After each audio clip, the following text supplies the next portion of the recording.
Dr. Nazar Hassan. He is works at the UNESCO as a senior science and technology and innovation regional advisor at the UNESCO Cairo office.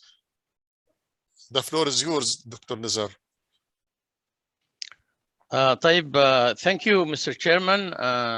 Thank you, Dr. Yusuf, for the opportunity to speak to such a group of distinguished guests and to share some of my actually personal research work. We're talking research, and this is what I have here. Let me share my screen very quickly.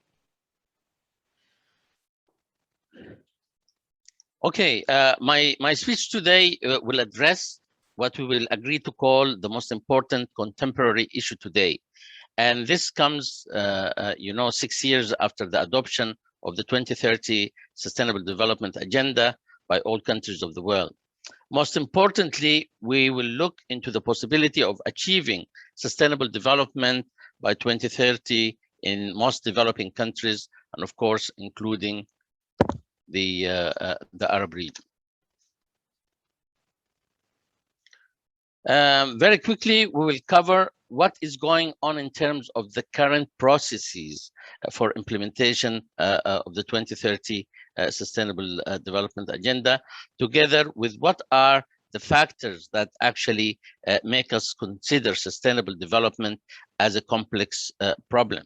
It's worth mentioning here that the work presented in the next few minutes is an extension of actually my PhD dissertation that I did in the area of industrial engineering and operations research at the University of Massachusetts Amherst in 2003.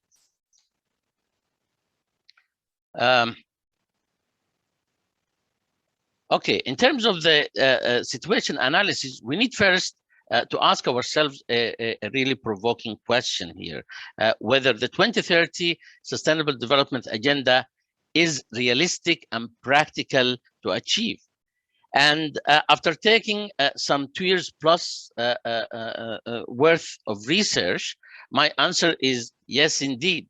We definitely need to cater for each person within the world's population and leave no one behind in terms of poverty and inequality reduction.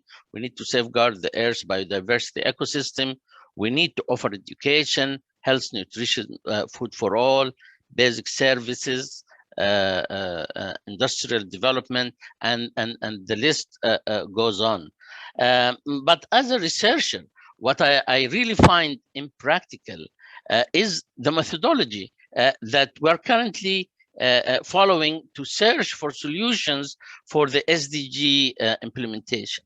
SDGs implementation.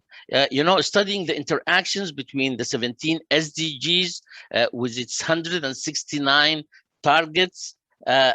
Yes. Sorry, because somebody kicked in. We have about 130,000 interactions. So is it really realistic to be able to look into a solution by studying the interactions? And the result is showing now. And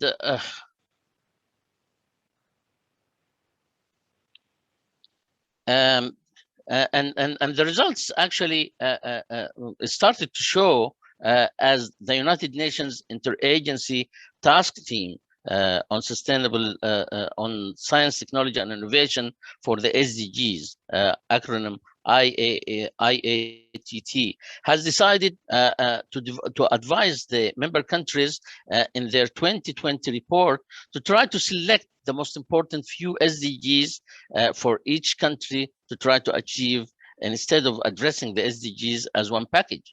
So let's see what we can actually do in the following few minutes.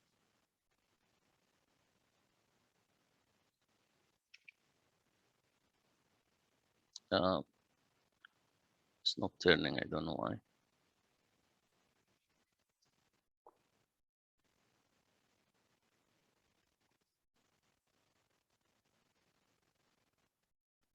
I can't turn the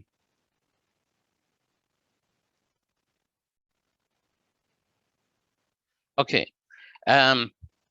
Yes, the sustainable development decision problem is definitely a multi-objective problem, and what that means is that resource allocation can be a serious problem, particularly if one chooses not to trade off between the different objectives or their targets.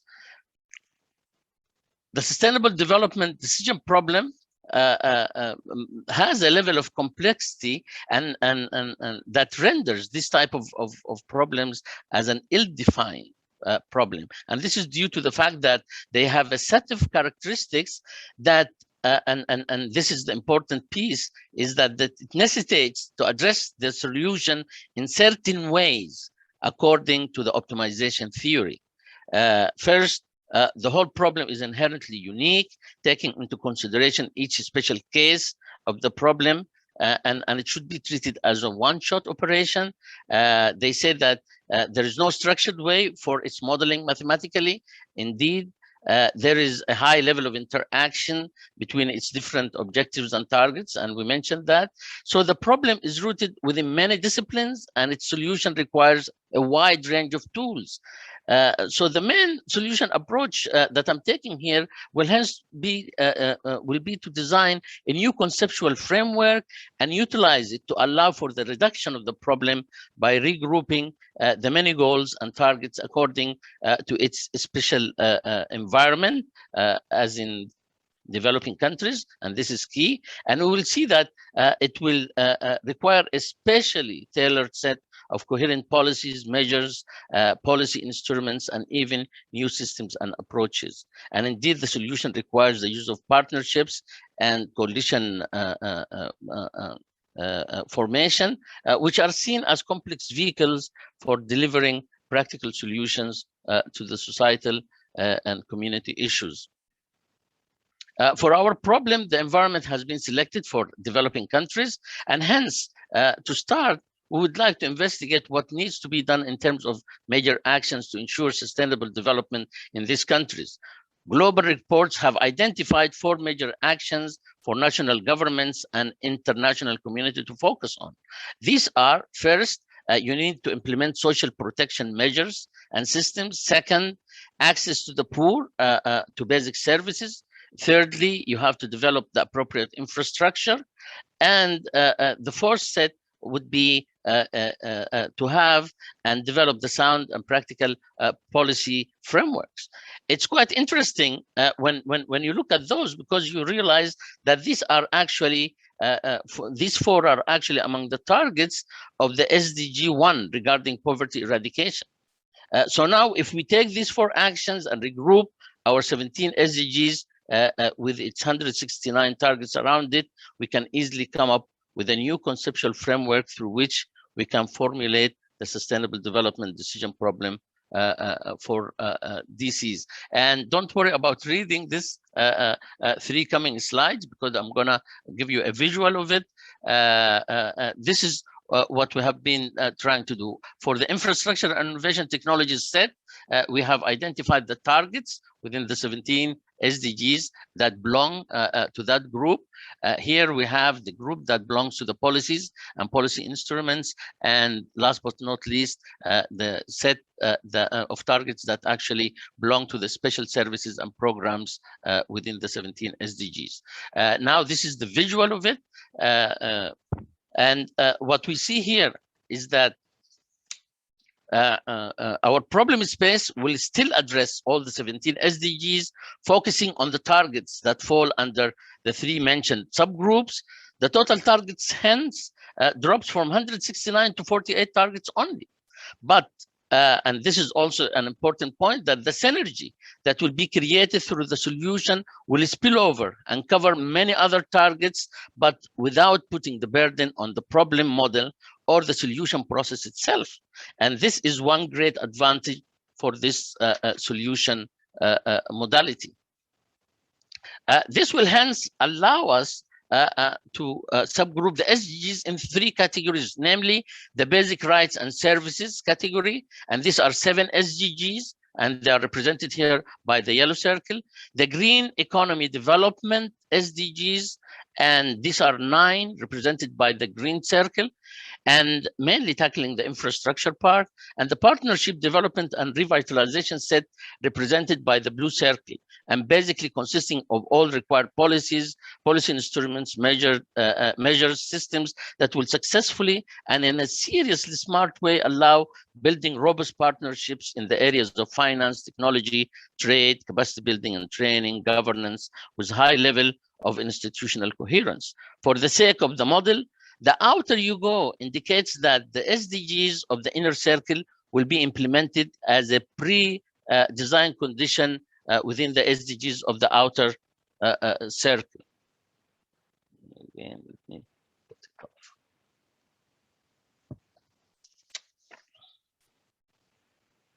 Every time this thing rings. Okay, beautiful.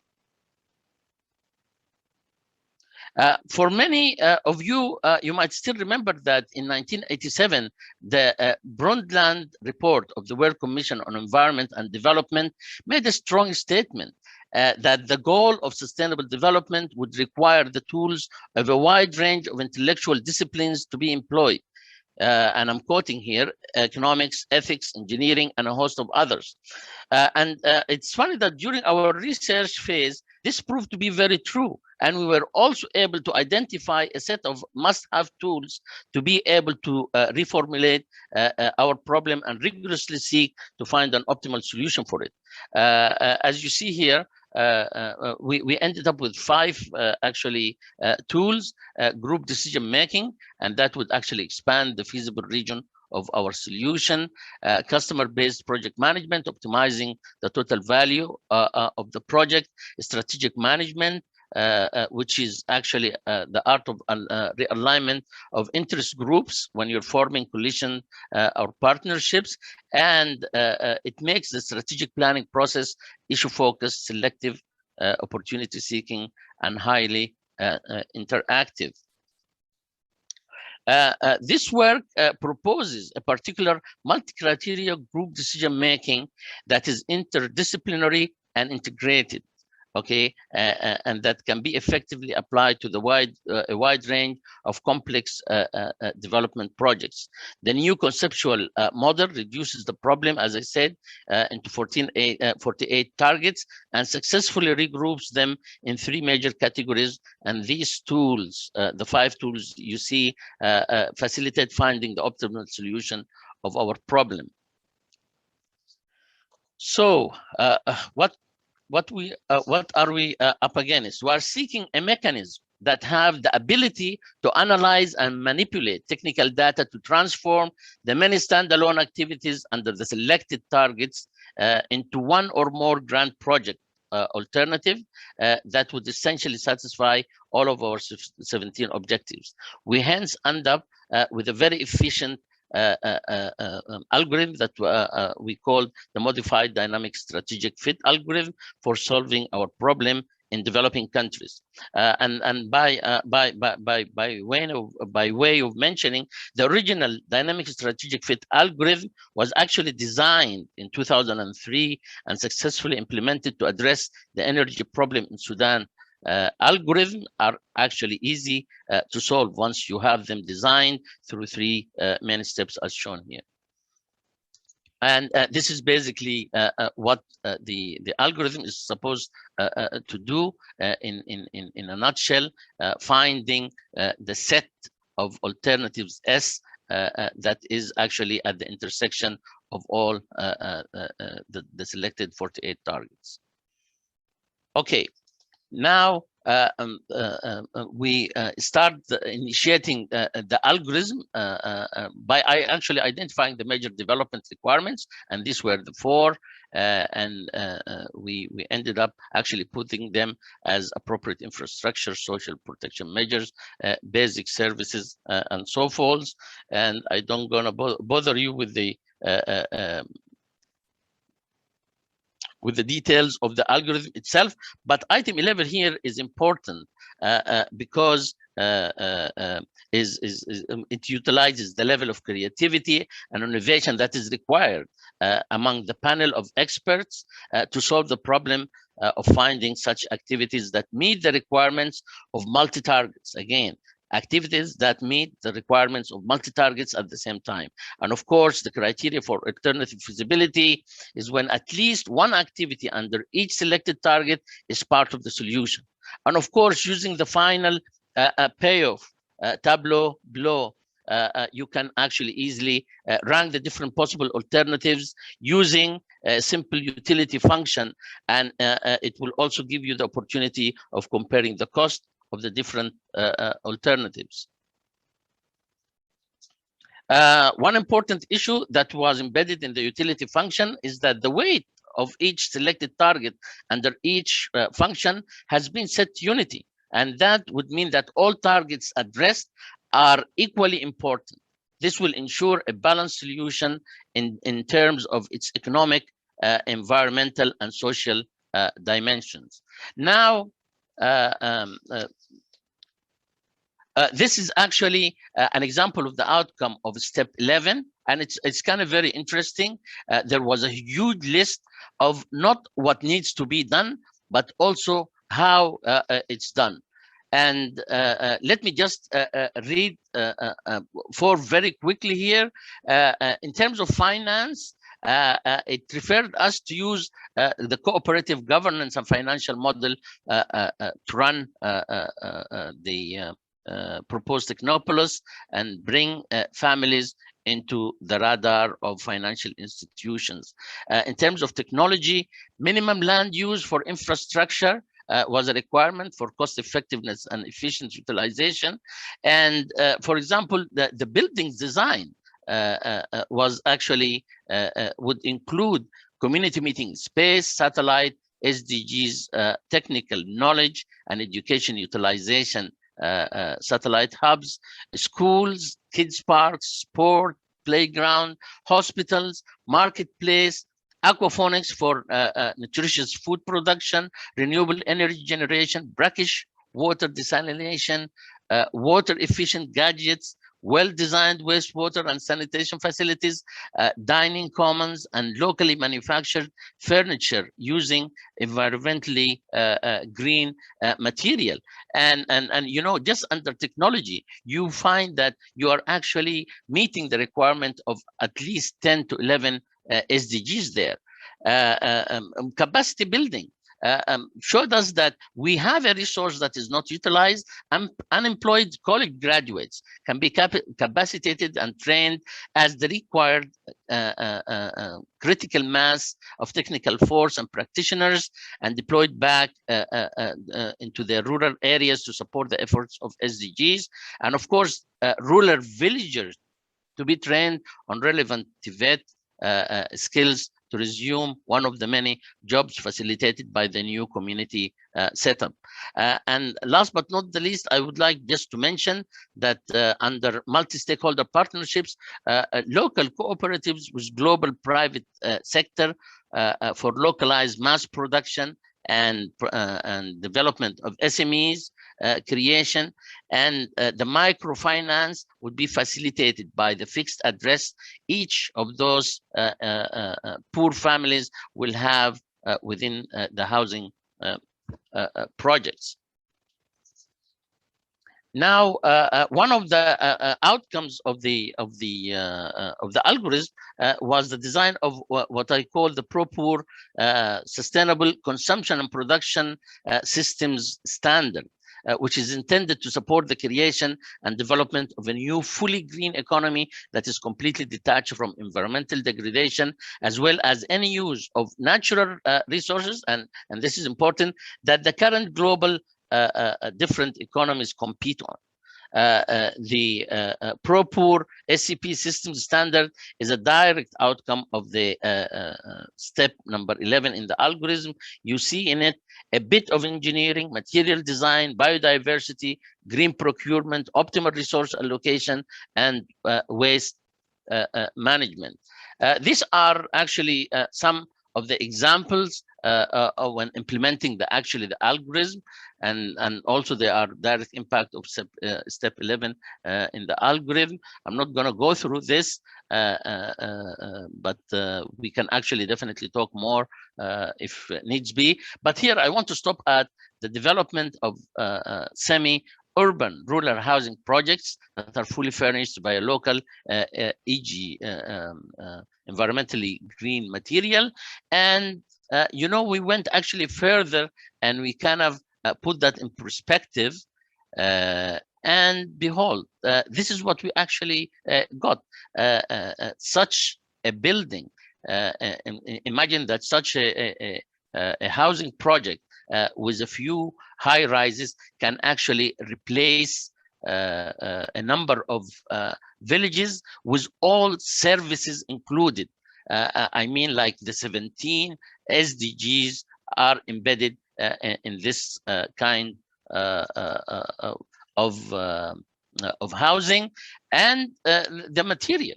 The material is environmentally green material. And here we are using actually granite stone and cast concrete to do all furniture. So all those housing projects that you're seeing will be actually fully furnished for the locals to live in. Okay, 5 suggested key messages focusing on progress and accelerating implementation in line with the UN Decade of Action. First of all, the international community should adopt what I proposed as the Aristotle's initiative that aims to enact principle of leaving no one behind by focusing on the well-being and development of the most vulnerable and most impoverished 30% of the population in each country or in each region. And this actually is not dreams. Brazil in between 2003 and 2011, they actually did this to their 15% most impoverished, and we see what the change that happened economically and socioeconomically in Brazil, and that was done in 8 years. So we have still 9 years, and I think we can actually do that. Now, high internet connection for all in the continent to ensure the real success of education digitalization, to say the least. So again, I remember that a few of our esteemed guests have mentioned internet and internet infrastructure, and that is key. The creation of a series of knowledge hubs that I call sustainable development technologies, education and utilization is important to have. Adoption and implementation of this new pro-poor sustainable consumption and production system is standard, is necessary, and its adoption would actually allow us to have new green building codes and develop and adopt a complete green procurement manual or guide. And last but not least, development of what I call the agro-based technopolis. Okay, a technopolis is basically a society with a concentration of technology-based businesses, and these technopolis would actually replace most of the rural poor villages and small towns to make available the current missing quality healthcare, education, clear energy, and so forth. So we actually do have an SDG implementation demo project that we can actually implement, and for collaboration and implementation of the herewith proposal, or even for comments and questions regarding the research work, please contact the author, myself, at the given email. I thank you very much for your time, and shukran lil-isgha.